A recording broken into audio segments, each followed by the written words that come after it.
नमस्कार दोस्तों, स्वागत है आपका मेरे इस YouTube चैनल पर।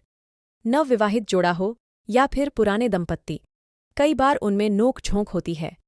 किसी बात पर असहमति इसका कारण हो सकता है, लेकिन जब यह बार-बार और बेमतलब भी होने लगे, तो फिर आपको सोचने की ज़रूरत पड़ती है।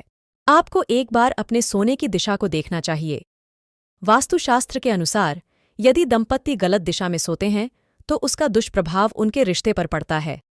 आपस में मनमुटाव, अनबन जैसी स्थितियां बनने लगती हैं। वास्तुशास्त्र के अनुसार, शादीशुदा विवाहित जोड़ों के लिए बिस्तर की स्थिति, उसका रंग और बेडरूम में उपयोग की जाने वाली वस्तुएं सभी बहुत मायने रखती हैं। सुखी वैवाहिक जीवन के लिए वास्तु दोष का निवारण होना बहुत जरूरी है। वास्तुशास्त्र मानता है कि विवाहित जोड़ों को सही दिशा में सोने से सुरक्षा, प्यार और जीवनसाथी से संबंधित भावनाएं प्रबल होती हैं।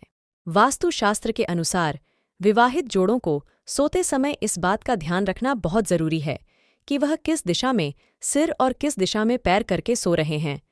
शादीशुदा दंपत्ति जिस भी दिशा में सोते हैं, उनका दाम्पत्य जीवन उससे बहुत प्रभावित होता है। शादीशुदा लोगों को सोते समय एकदम सही दिशा में सोना बहुत जरूरी है। वास्तुशास्त्र बताता है कि सोते समय पति पत्नी का सिर दक्षिण दिशा में और पैर उत्तर दिशा में होते हैं, तो उनका वैवाहिक जीवन खुशहाल रहता है। आमतौर पर माना जाता है, ऐसे सोने से नकारात्मक ऊर्जा घर के अंदर प्रवेश नहीं करती। वास्तुशास्त्र के अनुसार सही दिशा में सोने के लिए जरूरी है कि दंपत्ति का बेडरूम का बेड भी सही दिशा में लगा हुआ हो। जब आप अपने बेड को सही दिशा में लगाएंगे, तो आपके सोने की पोजीशन और दिशा भी सही हो जाएगी। वास्तुशास्त्र के अनुसार दंपत्ति का बेड दक्षिण पश्चिम दिशा में लगाया जाना चाहिए और पैर हमेशा उत्तर की ओर करके सोना चाहिए।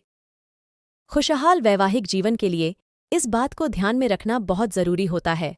अगर आप भी अपना खुशहाल वैवाहिक जीवन चाहते हैं, तो इन बातों को ध्यान रखना बहुत जरूरी है। वास्तुशास्त्र के अनुसार पति को बेड के दाएं तरफ सोना शुभ होता है और पत्नी को बेड के बाएं तरफ सोना। ऐसा करने से पति और पत्नी के बीच सदा प्यार और रिश्तों में मधुरता बनी रहती है। ऐसे ही और वीडियोस देखने के लिए लाइक, शेयर और सब्सक्राइब करें इस चैनल को। धन्यवाद।